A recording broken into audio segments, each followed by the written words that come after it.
mu ne mu jënd fenn. suñu maamu doom. waaw wax ko sax góor a xam nga mbalaan bi dañ ko daan lan noonu. waaw ñoom itam noonu lañ daan def. déedéet waaw fii nii waaw fii waaw. léegi nag. na ko mbalaan nee ñu lan mën naa ñàkk. yàlla jox ñu ne jógu nag. ki nga def jógu nag. jox ko suñu maam moo gën ci yow de. mu daal di jóg. ndeysaan.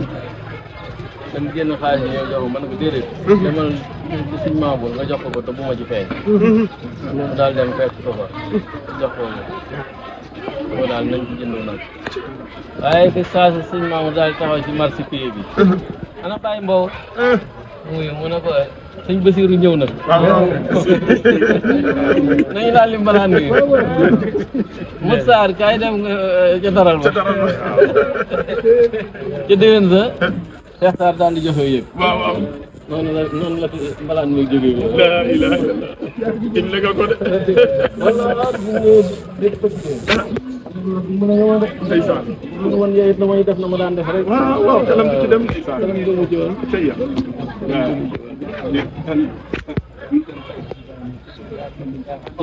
waaw. ma xam boobu. ah ku yàq ma ne. waaw waaw bëri. waaw boobu ñi ñëpp moom. daa saxoo. kii dañ ko déedéet la yor. bu weex bii ba ca gisoo waaye boobu moom fële la dëkk. fekk mën nga koo def bii dafa saxoo woon. bi ñu koy laata yi.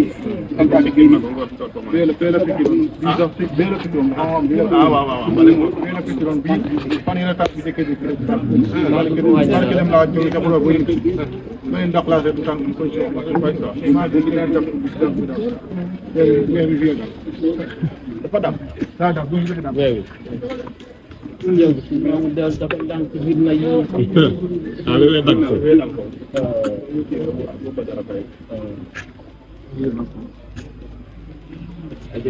yàlla nañu koy yàgg di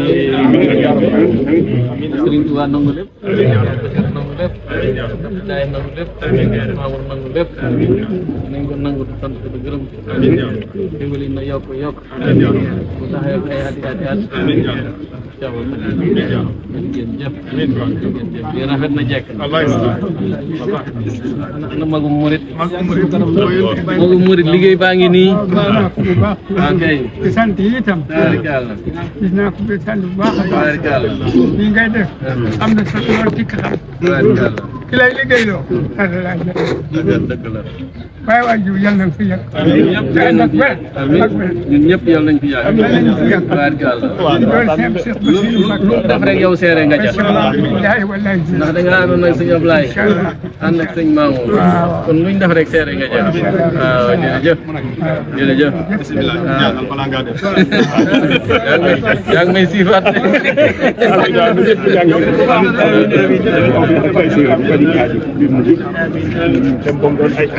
ay woto